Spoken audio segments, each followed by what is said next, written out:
Hi there, everybody, and welcome to today's AOP Live. My name is Philip Eidson, and I'm the founder and managing director here at Art of Procurement. And I'm joined through today's session to help me ask the questions and facilitate the conversation by my co-partner at Art of Procurement, Kelly Barner. Kelly, welcome to the webinar, and thanks for joining me. Absolutely, and thank you for joining everybody that's here with us live or watching again later on demand. Yeah, we have a really interesting conversation today. So just a little bit about logistics. If this is the first time that you've joined an AOP Live, it's really all about questions. There is only one slide, which is a poll result that we took in advance of the conversation, but the rest is just a conversation. And so we do invite you to ask questions throughout the conversation. You'll see there's a chat window on the right-hand side of your browser window. So feel free to just add any comments, add any questions that you may have in there, and Kelly and I will definitely be keeping a watch on those as we go through the conversation. There is also actually a Q&A tab that you might see in that sidebar as well. You are welcome to pop questions in there, but typically Kelly and I are keeping a watch on the chat, and we'll pull out any questions as we go through the conversation in there. Now, today's topic, we titled it Driving Procurement Value in Turbulent Times.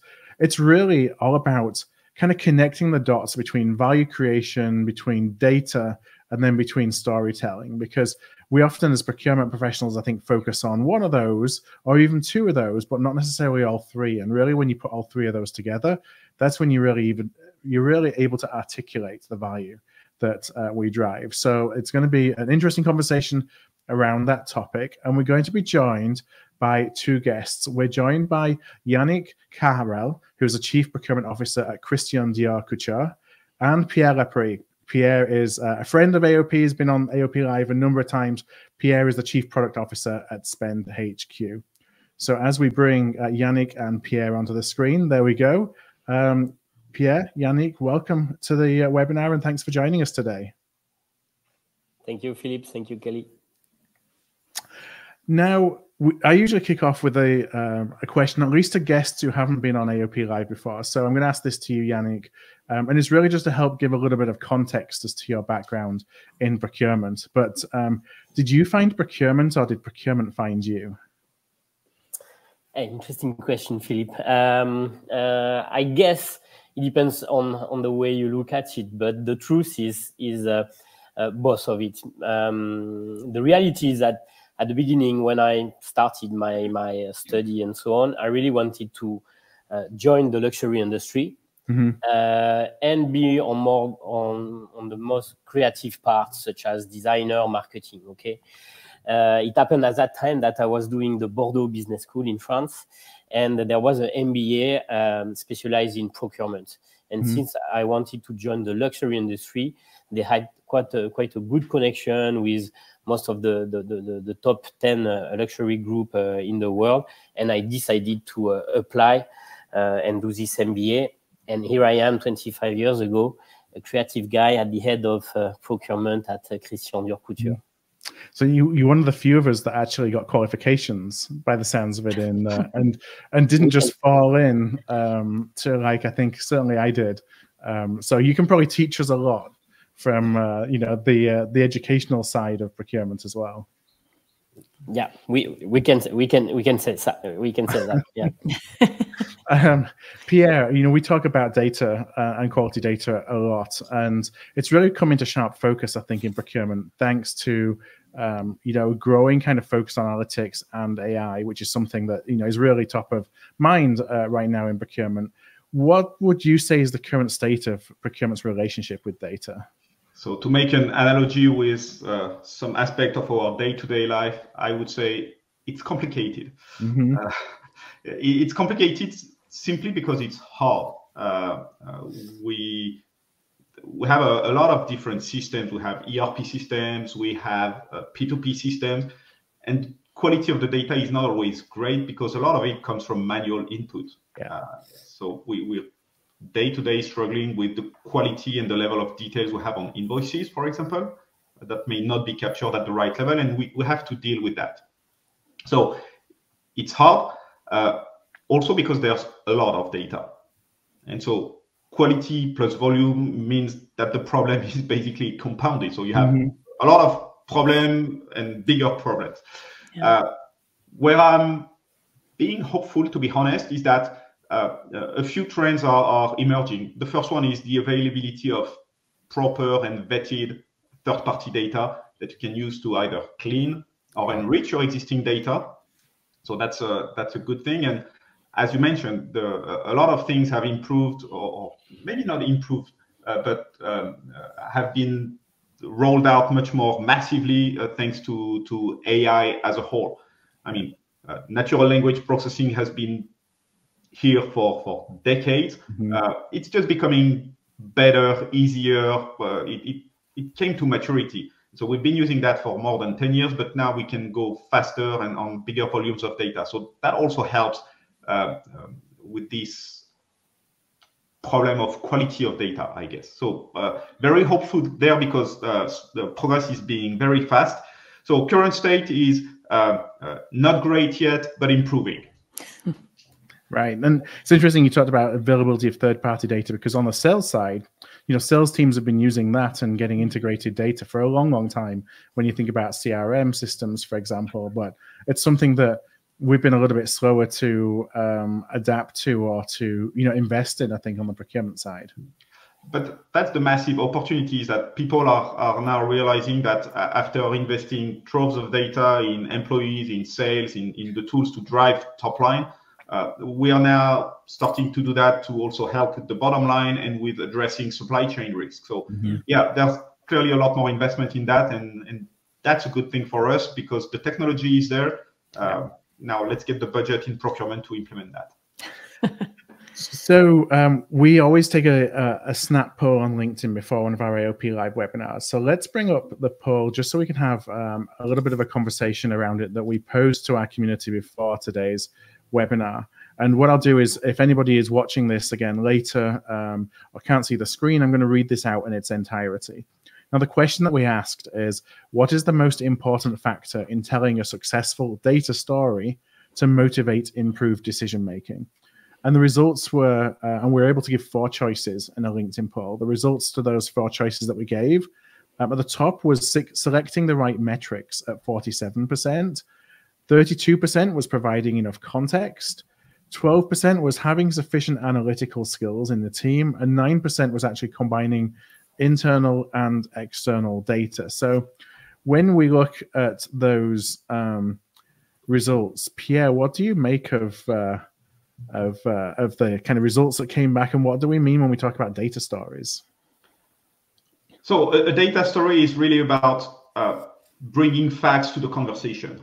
We're good at having conversation. We used to be not that good at bringing data there. And there's this joke about in God we trust, all the other bring me data. That's what you need. You need facts to bring to the table, because who would believe you otherwise? So that's very interesting, because bringing data is interesting, but you need to bring relevant data. So if you bring data points that have no relevance or that people don't care about, you're not helping with your story. So frame your message in a way that is compelling for the business, and make sure that you bring the facts and the figures to back your claims.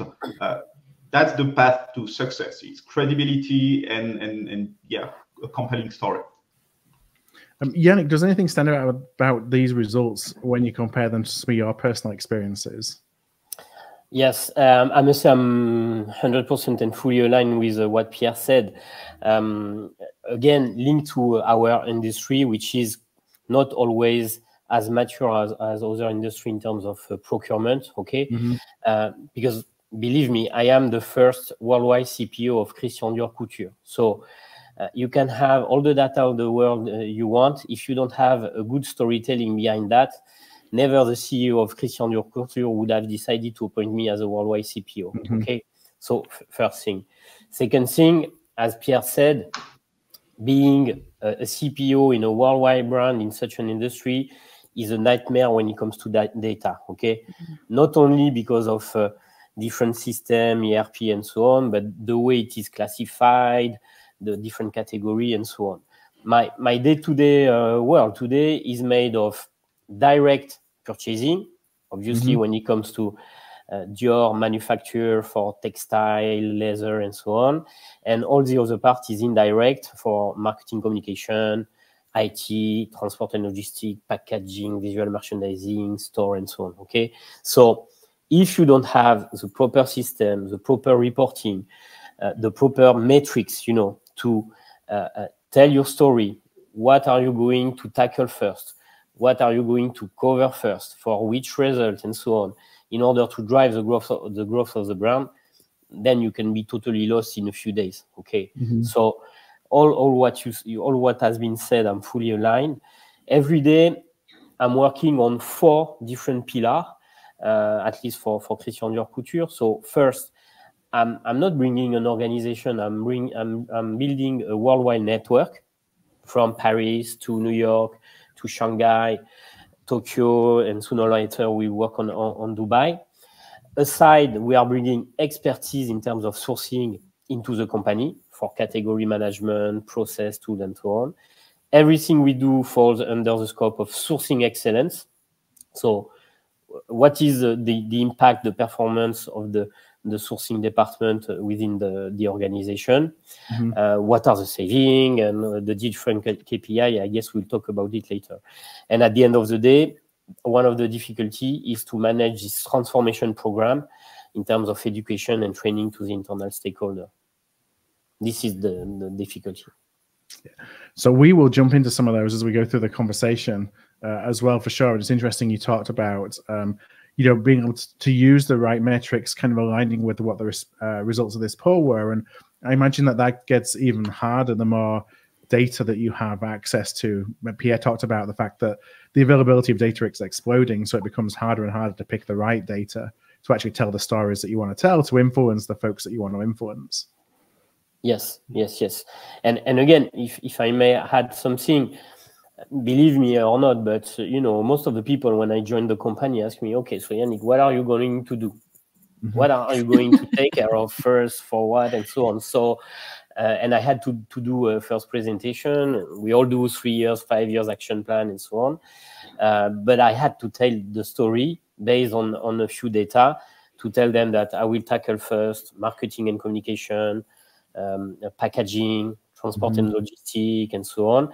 And aside to that, I need to have resources in Paris, in region, you know, to start managing all the categories, project, and budget. Yeah, that data gives you the roadmap, if you will, which is often missing, and helps you kind of build out where you need to go, where you need to prioritize as you go on the journey, and where you're going to be more impactful. Kelly, anything to add from your terms in terms of the results, and also just on the notion of using the information to tell stories? I know that's something we do every day at Art of Procurement with all the different content that we create. Well, and I think even speaking from that experience, you know, it's one thing to say, right, when you're standing in front of the business, this is how you're going to contextualize and present the data. But of course, we all know there's a long process leading up to that point. You have to find it, centralize it, cleanse it, analyze it. Then you have to figure out what it means, not what it says, but what it means in terms of impact to the business. And then think about who you're talking to about what, so that you can wrap it in a way that it means something to them. I'm sure we've all had an experience like this where, for the sake of a project, you live in a spreadsheet. You might live in that spreadsheet for 30 days or 60 days, and you can almost chart your pulse by that spreadsheet. You take a week away from it and you come back to the spreadsheet. I have absolutely no idea what any of these numbers mean. And so I think it's sort of making an impression in that moment. That is typically how procurement stakeholders feel every single time we share any data with them. And even though there's a little bit of fatigue sometimes as we go through the data process, taking the time to figure out, again, what it means before figuring out how to tell that story. I don't think it's easy, but I think it's incredibly important. And it's where we need to keep our eye on the ball in terms of connecting the data that we've worked so hard to turn into a resource with value that the business can then measure. And so I think it's always interesting when you take the idea of a soft skill like storytelling, and of course, a very proven analytical skill like working with data, and really try to marry the two with a specific goal in mind in terms of outcome. Now, as we pull this down, one of the other things, Pierre, that I want to bring you in to ask about, when we talk about data, I instantly think spend I think suppliers, I think savings, I think cost mitigation. But a lot of times, either those numbers or numbers that we analyze in the process are less about impact on the business and more about measuring procurement's performance. Do we need to think differently about the data in each case, whether we're using it to motivate a business decision versus using what is in a lot of cases essentially the same data to demonstrate the impact that our team has been able to have? I would tie that to the point you made just before. You need to understand what you're talking about, and it's always hard because some of the things you do may or may not have an impact on the business, but they may or may not have an importance overall, because not everything you do has a direct impact on the business. How do you figure that out? And so, there's always this notion of leading and trailing indicators. So a trailing indicator is something you look at in the past and that tell you what happened. And that's good, but sometimes it's a bit hard to respond to that. But there are also leading indicators, things you see today that will have an impact later down the road. If we take an example with a pipeline of sourcing projects, you know that if your pipeline is drying up, i.e. if you don't have enough projects, you cannot have bottom line impact down the road because you just don't have what it takes today to deliver savings in 6 or 12 months. So there are a bunch of these indicators that procurement could be using. On really the performance management side, there are what is the state of your pipeline of project, what is the level of risk on this project, what is the capacity of your team versus what you have in the pipeline. So all of these are good leading indicators of the capacity of procurement to drive value down the road. There are also things that you can tie with your spend information. You might have spend patterns from the previous year that will indicate you how the spend will fluctuate so that you can anticipate that. I've seen a question on the chat that talks about payment terms. That's the same. It's what are the things you can have an impact on directly or indirectly. Figure these things out. That's probably the best way to address that. Yeah. And everything that we've talked about so far is hard enough in its own right. But one of the things we wanted to focus on today was then also trying to do it in the midst of uncertainty, turbulence. We've had economic questions, geopolitics, changing regulations. Yannick, when you think about the uncertainty that your team has had to face over the last few years, has that affected the way that you use or relate to the data that you have? Definitively. Again, here, in the context of strong business growth and so on, you are spending a lot of money with vendors, suppliers, system, and so on. Okay, so when you are building more and more boutique, you buy more and more packaging, you spend more and more on events, on logistics, and so on, then it becomes a matter of business growth, profitability, and the cost of doing business, okay? And this is why Dior Couture decided to create this organization, to be honest, okay? Because the cost of doing business became very, very important at the scale of Dior Couture, okay? So, yes, more than ever, we need to not only to monitor, to control, but also to reduce this, okay? Our business priority, as you may know, is to create the most beautiful boutique in the world, to bring the most beautiful experience to our clients in the world, and so on. This has a cost, okay? And somehow, in this uncertainty, turbulence time, where everybody is trying to maximize the profitability, you need to have people in charge of this part.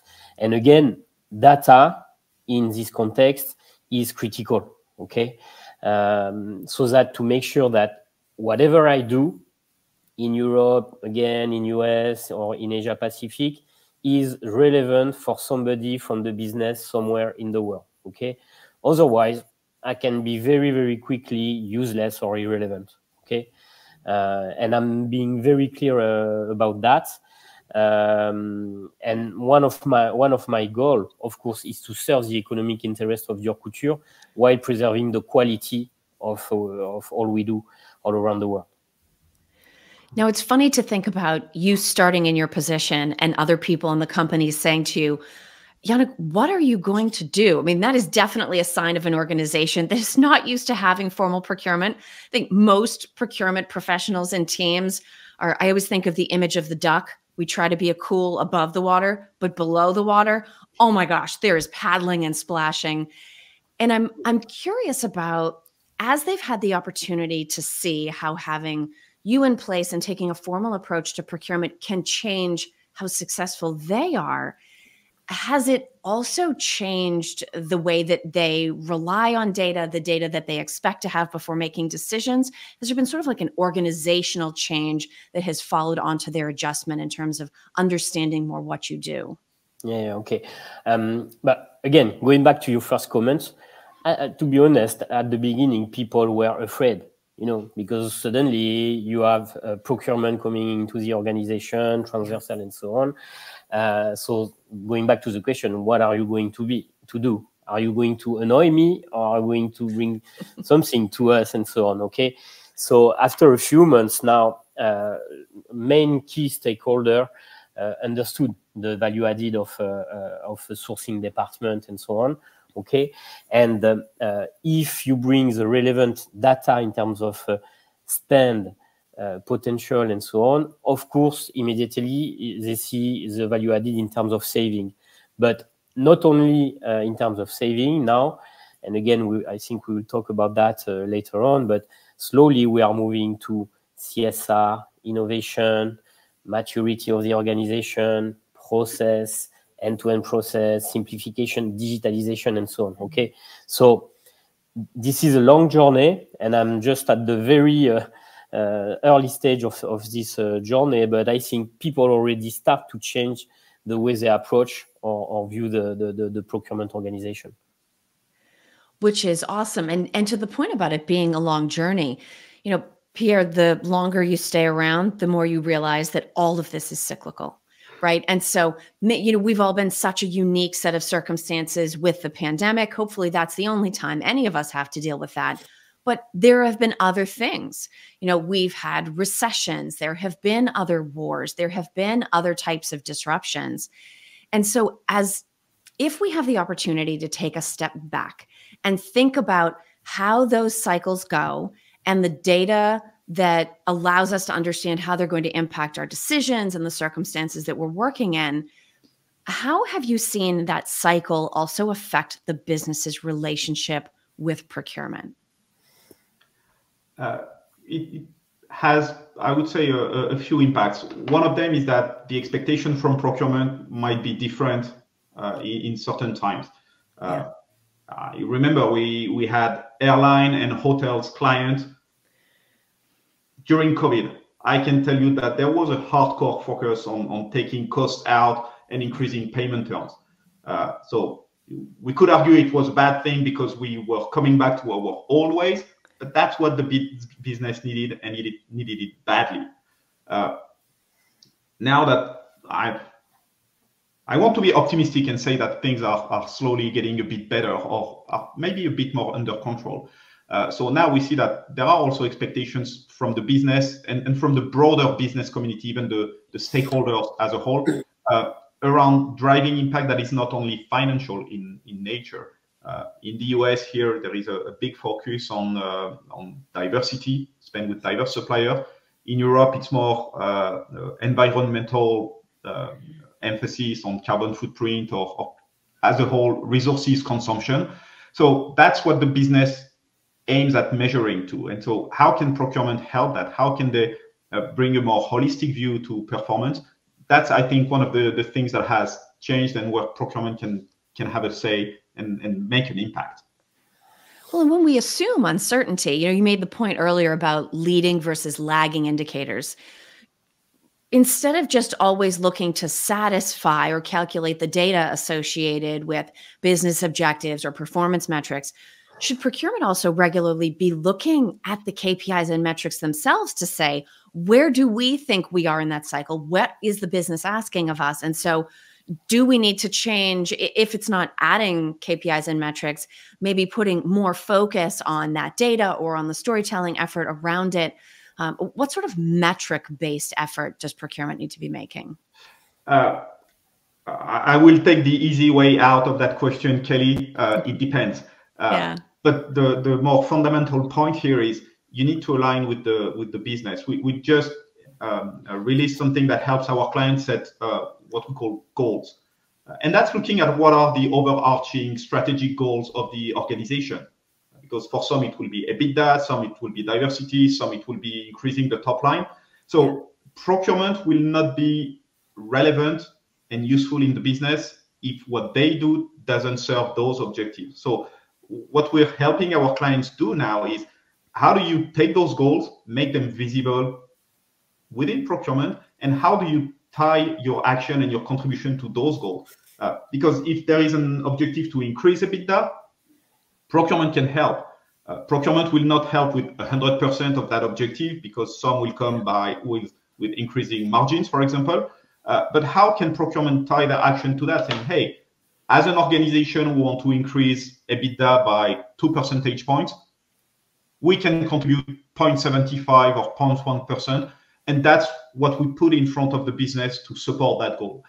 I think this is really the critical part. It's not so much about what is the KPI, is do your KPI align and help understand the contribution of procurement to the broader business goals. That's the key. Yeah.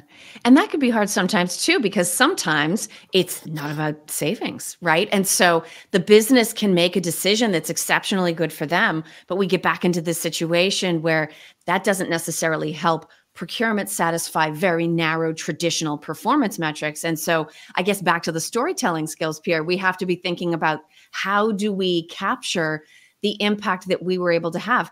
Savings maybe doesn't work in this case, but there might be something else around risk or sustainability or diversity, right? Or even margin contribution, depending on what the revenue expectations are in that case. But it continues to create a challenge for procurement.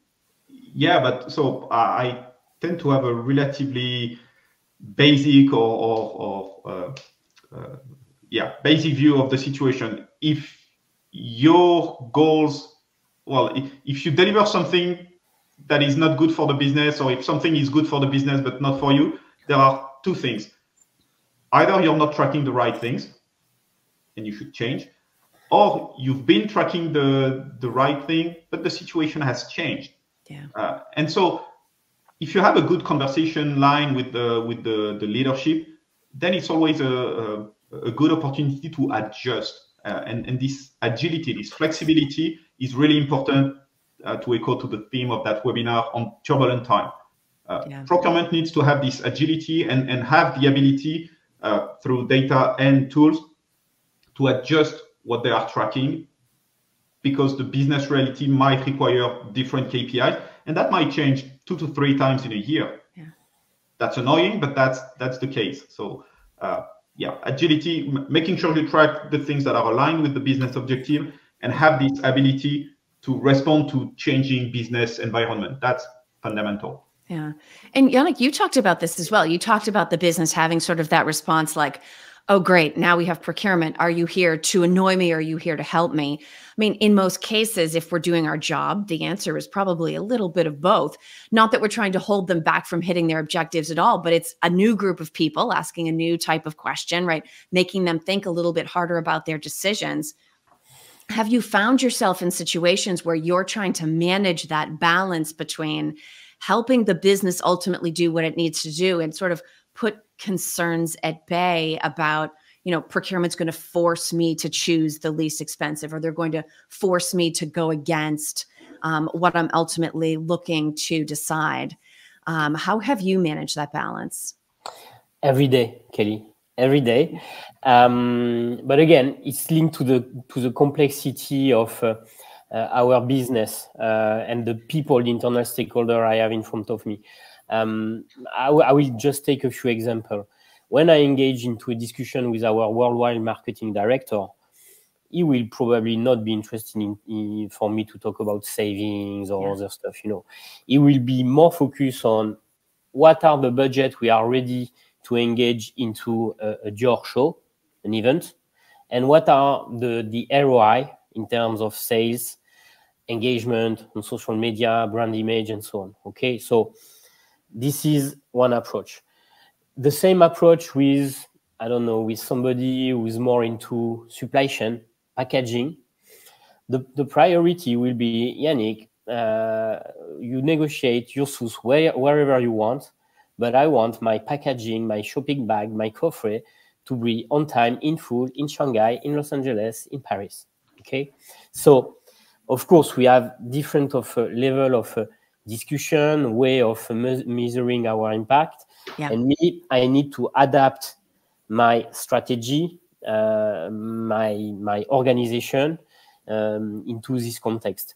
Of course, this is a big challenge, and I'm trying, you know, to harmonize the way we are speaking to all of them, which is not easy.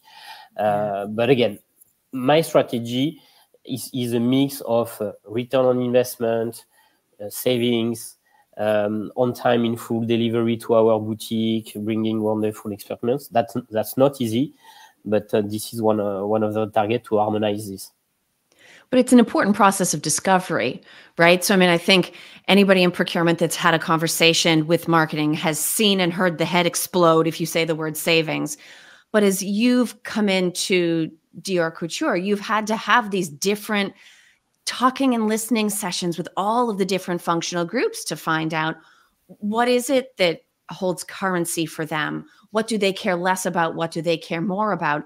I'm sure it took a while to figure out, even on an individual decision maker type of basis, what type of story do you need to tell? What data do you focus on? What's ultimately going to motivate the decisions? Has that been an interesting process as you sort of worked out the early stages of that puzzle? Yeah, no, it's in fact, people are ready to listen, and to be honest, are quite collaborative, especially in this turbulent time and uncertain time, and which makes my life easier, you know, in bringing this organization into Dior Couture. But again, I have a different mix of people, different mix of priority, and as you said, and as Pierre said, as long as I am aligned with the top management of Dior Couture, as long as I am relevant to business priority, you know. Wherever they are, okay, on the planet, the organization will be visible, will be valuable and recognized as such. Okay, but again, that's not an easy game, you know, because you can be lost very quickly in such a worldwide organization. Yeah. Now, Phil, as we've been chatting about this, I know we've had a bunch of questions that have come in from the audience. Do you want to pause here and maybe bring some of those into the conversation? Yeah, I'm just looking through some of the questions, and really there's just there's one that's from Aaron that I want to just ask a little bit later, just because it ties in with kind of the second half of the conversation. But we've got questions from Dave and from Luca, who are essentially asking, I think, kind of the same thing. So Yannick, I'm going to pose this to you, and the question really is kind of paraphrased. How are you thinking about linking, and how do you link the the spend analytics with, which is, you know, just kind of every day, the data you're getting from your ERPs, from your invoices and everything, with savings, and connecting kind of the two. So you're reporting and you're sharing that information with the stakeholders. Are you bringing those all together into the same place? Yes. And actually it was my starting point, you know. So again, I'm not sure it's relevant for all kind of industry, but so far in the luxury industry and in the world of indirect procurement, we have a kind of a ratio. Whenever you invest into a buyer somewhere in the world, this buyer has to cover minimum 10 to 15 million euro of budget, okay? And deliver 5 to 10% of saving. Then we can discuss if it's a P&L saving, cost avoidance, and so on. But okay, but that's the ratio. And my talk, and it was my storytelling when I first met my CEO and asked him resources in order to manage a few billions of euro. I cannot give exact numbers to you, but we have quite a few billions. Okay, and this was the ratio I gave him. Okay, and my promise to him is that whenever he invest one in purchasing, he will get out 10. Okay, in terms of, and this is where I make the link between spend data analytics, category management, and developing my organization and delivering saving, but much more to the organization. I don't know if I answer properly, but yeah, and actually I have a follow-up question on that. So as you're thinking about the ROI, then that's kind of 10x ROI of you know, every time you're bringing somebody into the team, does that take away from your ability to focus on non-savings related kind of value activities, or do you not feel that? Because that's one of the things I fear, or you know, is that we build the business case for investment in strategic procurement on cost savings, and therefore there's the expectation that that's all that we can deliver, and we kind of put in that box. And so I'm just wondering kind of how you've managed that to make sure that you're not just focusing on that because that's what the ROI was built on, or the business case, but you're able to get to a lot of those other non-cost savings related value drivers. Okay, no, it's an entry point, because you can tell the story you want. People will always see, I don't know until when, but will always see procurement as saving solution provider. Okay, so and the baseline has to be this entry point. Once this is understood, once the COMEX, the finance community decided to invest into this organization, then you can roll out and talk about innovation, SRM, digitalization, bring efficiency to the organization from accounting to manufacturing to logistics and so on. Okay, but it is what it is. But as of today, you know, saving and budget coverage and so on is still the entry point so far on my experience. Yeah, it opens up the door, gives you the conversation, but it's important that you don't just then focus on that as your deliverable, and that's the only deliverable. Yeah, and again, just to be to bring some fun around the table, you know, me, I'm not negotiating at all in my position. Maybe I'm the worst negotiator on earth, you know. So every day, you know, everything that I do is very far from negotiation and saving. Okay, I have people in my organization doing that, but I'm doing everything but negotiation and saving. Okay. Yeah, the further you get more removed from that everyday negotiation and deal making, don't you, as you kind of take on broader responsibilities, for sure. Yes. And it becomes more about influence, which is where the storytelling comes in, that we've been talking about today. Exactly.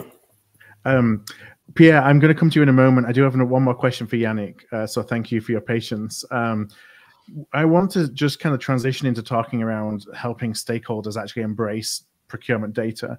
My question to you is, I think sometimes we've been accused of procurement being a little bit of a black box in terms of data and information, and that we only share the information that maybe shines a positive light on the work that we do. So I just wonder where you stand in terms of how much information and how transparent should we be in terms of the information and the data that we share with stakeholders, whether it's related to spend, whether it's savings, whether it's related to any of these other initiatives that you're able to gather data from, as opposed to kind of keeping it within our four walls? So far, because you know me, I have a lot of conviction and so on. To me, I'm working in fully transparency with everybody, you know. So and again, in this industry, we don't like to communicate, we don't like to share. People like to work somehow in silos with hidden things and so on, especially when it comes to budget. Me, the way I'm leading the change management, the transformation program I'm bringing to this company is to open the silos.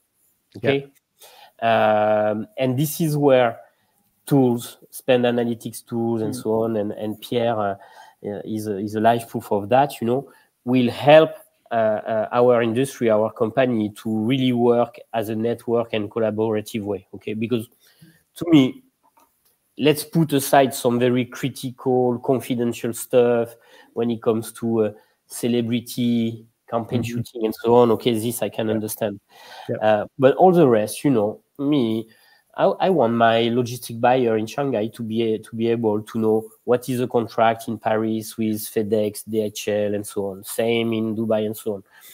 I don't see the point of hiding it, you know. So, and on top of that, I see a lot of advantage because since we are trying to build a collaborative and homogeneous network, we all need to have the same data, the full picture, and so on, so that at the end of the day, we have the best deal, the best contract, the best relationship with our worldwide partner. As simple as it is. Mm-hmm. Do you... lost my train of thought there for a moment. Where was I going to go? Yes, so sorry about that. I was listening too hard and then forgetting about my follow-up question, which is a good thing, I think. How are the types of information that you feel are more relevant than others to your stakeholders when you're looking to be transparent in kind of the information that you provide? Well, I have a lot of questions and requests because I'm actually working on defining our KPI. But so far, even if I try to reduce our KPI at the maximum, I still have at least 30. First is on savings, okay? Yeah. Then we are measuring our CSR sustainability KPI, as Pierre mentioned. Then we are also measuring the efficiency of our process and tools, okay? It goes down to the number of PO we have with our accounting, the time it takes to create a PO, an invoice, and so on, okay? And we have somebody we have something to improve into that field. Then slowly we will move into our impact on the business growth, cost profitability, our innovation program, our relationship with our vendors, okay? Mm-hmm. So the business is really demanding into that field, okay? And one of the key stuff, but I guess this is the same thing for other industry, is really the CSR strategy. We just appointed as well a new director in terms of CSR at Christian Dior Couture. I'm working closely with him because when you are Dior Couture, you need really to take care about where you source, your end-to-end sourcing, all the certification, is it sustainable or not. And this is one of my key topics for the next 20 years. Right. Yeah. Okay. So Pierre, thank you for your patience. And I actually want to bring it back. Before I ask some of the questions that I wanted to pose to you, I want to bring it back to the questions that we got from the audience, where we talked about marrying together spend data and performance data, because that's really the heart of what you do, and it's the heart of what you've been doing for at least the 10 years plus now that we've known each other. So any best practices or tips that you can share to our audience today on how you kind of marry those two together, so you can tell a story with, ultimately the output of bringing those together? So that's a great question. Thank you. There are actually two steps, I would say. The first one is, how do you start from the spend data to identify opportunities and basically build your pipeline? And that's one of the questions we've had there. We can elaborate a bit later on that, but marrying spend data with performance data is a good way to feed your pipeline. There is an age-old debate around whether you should try to reconcile the savings you negotiate with the spend you actually incur in the next 6 to 12 months. Yeah, forward-looking spend projections versus past spend history. That's one, and this one is really hard because it's not only a procurement question; it's a pure business question. Mm-hmm. What is our sales forecast? What is the impact on manufacturing and production, and as a result on cost? And how accurate or trustworthy are those projections? So this one is really hard. So again, come back to the value for your business. And you might have a different picture in direct and indirect. In indirect, when you renegotiate, I don't know, stationery or whatever indirect stuff, do you really want to have a dollar for dollar reconciliation between negotiated savings and actual spend? Probably not. Your time is put to better use discussing with your suppliers. You could have, you could do, but it's going to take you an awful lot of resources to do it. yeah, and you might lose a few buyers saying, hey, I'm not here to do financial control. I'm here to do procurement. So some aspect, it's not really useful. On the direct material side, for example, it might be a bit more useful. But again, you need to have the partnership with finance there. Because procurement is being given a mandate to negotiate a certain scope, but then the business will be on different timelines, might have ups and downs. So how do you reconcile that? That has to be a partnership with finance. It should not be, in my view, the burden of procurement alone. So again, try to think in terms of cost-benefit ratio. What more will I learn if I marry up my savings numbers with the actual spend number? Will it help bring the company forward? Will it make the boat faster? That's a conversation. So Yannick, let me pose this in terms of kind of how you're thinking about this on a on a day-to-day basis within your business. So I absolutely agree with what Pierre said about it's really, really difficult and time-consuming to track 100% of savings, especially in indirect procurement, indirect services products. And I've had the joy of having to do that in past lives as well, and trying to track realized savings. And we've needed an army of people to try and do it. What it does bring is trust. So there's often a distrust with procurement math and the numbers that we report, especially when it's a little bit harder to track on the indirect services, indirect product side. When it's something that's not tied to a bill of material, for example. If we're not going to have kind of the full trust of finance to say these are 100% realized savings, how do you bridge that gap so that finance still has trust in the numbers that you're reporting? I have a simple answer to that. In fact, in Christian Dior Couture, we are using PPM. Okay, so same thing. I don't know in English, but people really trust what they see. Okay, and I must say that it's not because Pierre is there, but PPM allows me, to have an online platform where we report all the project, all the budget, all the saving with all the documentation and so on. Okay, so it allows me to make the link with finance, top management, and so on. So I'm not anymore doing 60 pages of presentation, PowerPoint presentation, and so on. The moment I go to New York, Shanghai, or Dubai, I just log into a PPM module so that we have a proper business review based on true project, true realization, whether it's identified, ongoing, completed, and so on. Okay, and this is where finance, then it's their job to decide if this is a saving P&L that they want to keep on their P&L, or is it just a cost avoidance, a performance that will be released for the business to do more events, to do more packaging, more beautiful stuff, and so on. Okay, so where I am at my level of maturity of Dior Couture, this is how I make the link today. A PPM being procurement performance management. Sorry, yeah. No problem at all. And so, Pierre, when we talked to Yannick about being as transparent as possible, how do you manage, or have you got any advice for procurement leaders listening in if they actually face pushback on some of that data from the business when they're sharing it with the business?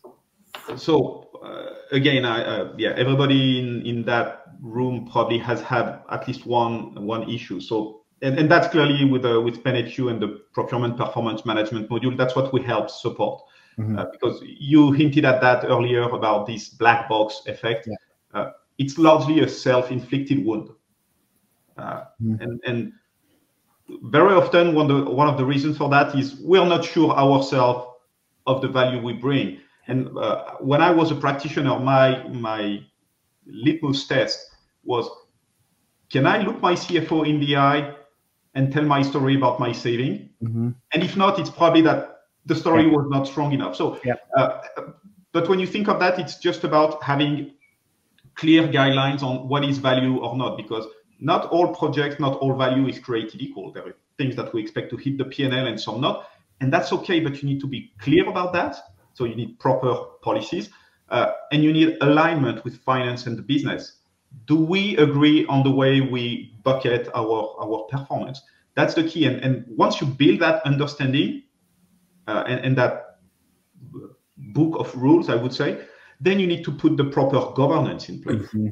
Hey, the main problem I've seen discussing with finance on my savings in my life was because we did not agree on the baseline in the first place. Yeah. So whenever you have a project in your pipeline, put some governance with finance. Do we agree on the baseline? Do we agree on the type of benefits we expect? Do we agree on the ambition as a whole? Check. Then you can work, and then reporting the savings is just a consequence of that. That's easy. That's just a calculation of the baseline that you agreed at the beginning of a project. Well, instead of fighting on the savings, align up front with your business, create the conversation, have that conversation, because you might learn a few things or two besides fixing the baseline. So that's really what we stand for, is getting procurement to have this pipeline and to build the alignment and the governance throughout, so that it's not a question. The problem of trust immediately disappears. I remember in the early days, one of our clients said, we used to spend 3 hours per month with financial controllers to discuss savings. Because of the governance we put in place, we no longer do that, because the financial controller will report savings as they have reported without asking me. And so now we can use that time to discuss the topics that will actually add value. So basically, it's how do you cut the noise? How do you stop being a beans counter? Because you have rules in place, you have governance in place, you have transparency in place, so that you can discuss about the things that will actually make a difference for your business. So that would be the one advice: build alignment and put governance in place. And that's what Yannick did before with us, and he's doing again with us now. It's just this. We're on the same boat. Now, one of the questions that came in, I'm just kind of scrolling backwards through the chat here, was from Aaron earlier. And Yannick, it was a question posed to you. We're talking about stakeholder relationships and engagement and optimizing those. And Aaron's question was, if you could just share kind of the relationship that you have with our and Dior design teams, and how you've been able to optimize that using, some of the tools, some of the techniques that we've talked about today. Okay. That's not an easy relationship, to be honest, especially in this fashion industry, because, again, we have quite a centralized way of doing things. We have a studio de création based in Paris, and they are the one deciding for all the fashion show, all the design, from the packaging, boutique, and so on. So the way I'm trying to engage with them is to bring a process of development, packaging, and procurement to them. We do not have this in Dior Couture, as I used to have in my other previous experience. I'm not here to challenge the creation, the innovation, and so on. I'm just here to somehow, in this end-to-end process, to have a proper brief, a proper specification, and somehow someday we will have a provider, a service, a supplier, manufacturing the goods, doing the event, and so on. Okay, so my priority is really to engage, to be upstream with them after the creative part and so on, to have a proper brief and the time to do my job, so that we can do properly our sourcing activities and deliver the goods, the event at the end of the day. Now we have just a few more minutes left to the top of the hour, and I do see a couple more questions that came in. Yannick, I'll ask this to you first, but Pierre, I think it's building off something that you said in the last point as well. How do you establish governance with finance around value that cannot be measured on the financial statements? That's from Jake, and that's a great question. Yannick, any thoughts on that? Okay.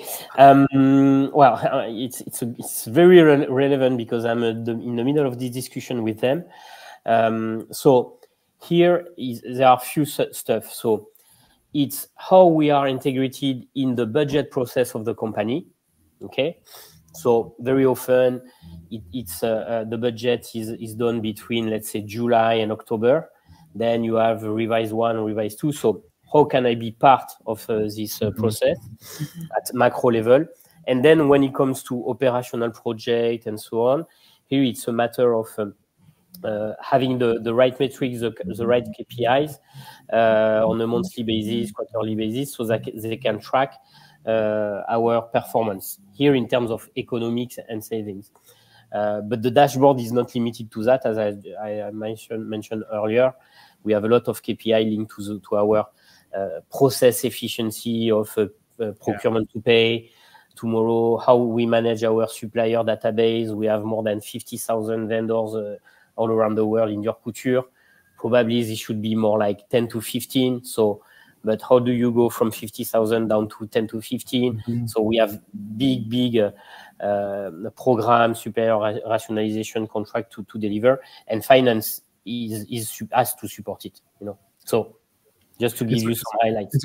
So it's more around having a balanced scorecard. Savings is one of those areas that is that has governance with finance built around it. But as you're reporting to other executives around the business, you're looking at more of a balance. These are all the different initiatives and how we're reporting on it. Yes.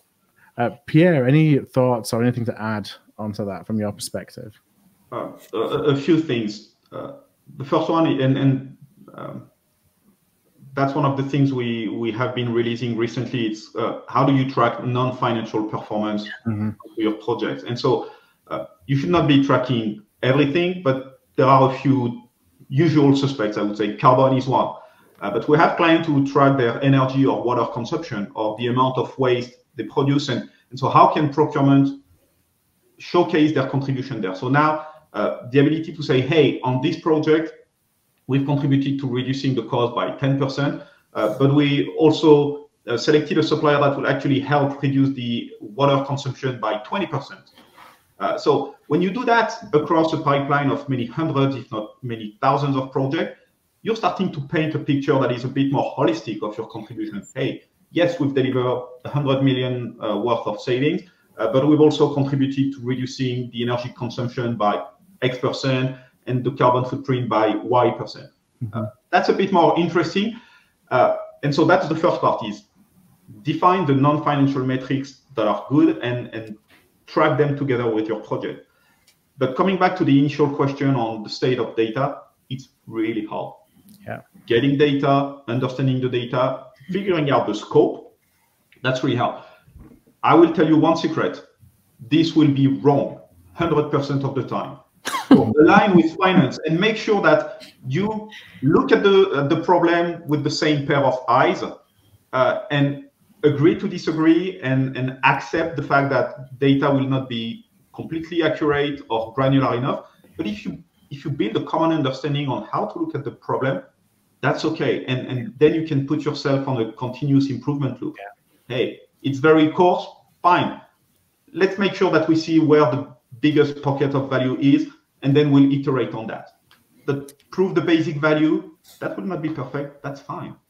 Yeah, and the procurement value proposition and the perception of procurement is driven not just by the data. The data is helping us tell the story. Having as good and as accurate data as possible helps build trust in the story that you're trying to tell. But I always have taken the perspective in my career that if you can meet all of your savings goals, and this is just through experience of seeing this happen time and time again, you can hit all of your savings goals, and the business has a bad perception of procurement. You can miss your savings goals, but actually help the business align with its true objectives and actually have a really strong perception of what procurement is and the value that procurement drives. That's not to say, okay, it's time to just rip up all those savings targets and don't worry about them. But it is to say that at the end of the day, it's connected with something we said right at the very beginning, is around alignment, and that the savings piece and the reporting around that is just one part of that puzzle. Yeah. And when you are, what I think is really key is you need to build that alignment, because when we are in turbulent times like today, being in lockstep with your business, you can weather any storm when you are aligned. So, yeah. And as Yannick said, there's a greater pull for collaboration from the business in these turbulent times. So then it's around how do we show up and support that. No, and again, I used to say that nobody will come to congratulate me because we deliver a 10 million euro, 50 million euro saving action plan. Yeah. Everybody will be coming or will be blaming me if we fail to deliver a quality of a show. We don't have our packaging in boutique to sell our product and so on. Okay, so And here it goes to business continuity plan, supplier relationship management, securing our source, all of this, you know. Yeah. Well, it's time to wrap up. So first of all, everybody who has watched us today has shared some comments, some questions. We want to thank you, of course, for participating in the AOP Live. But of course, Yannick, Pierre, there's probably so much more that can be said from and shared from your experiences. We've only touched the surface, but I really want to thank you for joining us today and sharing some of your experiences with our community. It's been a pleasure. Thanks, everyone. Thanks to you. Thank you. All right. Well, thank you very much, everybody, again for joining us, and we can't wait to see you again on another AOP Live. Until then, please enjoy the rest of your day. Take care, everybody.